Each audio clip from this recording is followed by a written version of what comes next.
The image, regarded as the most influential photograph in history, was captured by astronaut William Anders in 1968 during the Apollo 8 mission.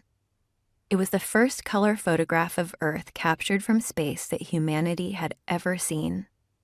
In a televised interview that took place after the mission's return, Anders was asked how it felt to have captured the widely resonating image titled Earthrise.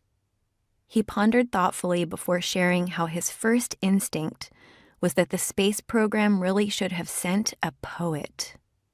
He was aware that no picture could possibly encompass how it felt to witness that moment in real time.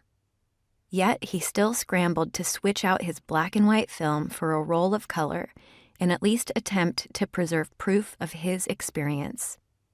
I find it so fascinating that the intention of taking the camera on the Apollo 8 mission was to document a distant and unexplored foreign landscape, but it turned out the greatest impact was not in discovering something new, but in gaining a fresh perspective on home.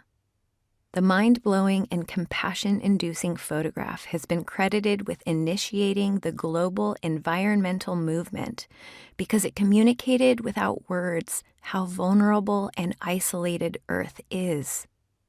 A beautiful blue marble floating in a dark abyss of ever-expanding unknowns.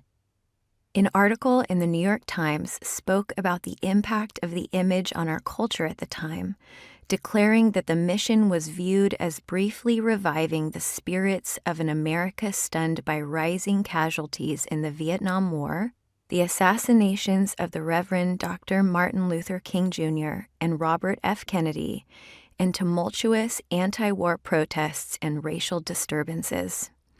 It was a photograph that ushered in a united and empathetic perspective during a time of great hopelessness and sorrow. This humbling and artistic view of our collective landscape made humanity undeniably aware of our fragility as individuals, but also our strength as an interconnected whole. NASA Administrator and former Senator Bill Nelson said this about Anders. He traveled to the threshold of the moon and helped all of us see something else. Ourselves. The journey of life does work this way, it seems. We think we are on one path, and then, in an unexpected moment of clarity and presence, we realize our purpose is much greater and also simpler than we once perceived. Those moments of presence that we preserve in photographs are crucial. They serve as doors back into remembering our embodied awe. In an interview for Forbes in 2015, William Anders explained that he wasn't even supposed to have taken that photo. He was supposed to be saving the film to document specific moon craters only, as the number of rolls they could take into space was limited.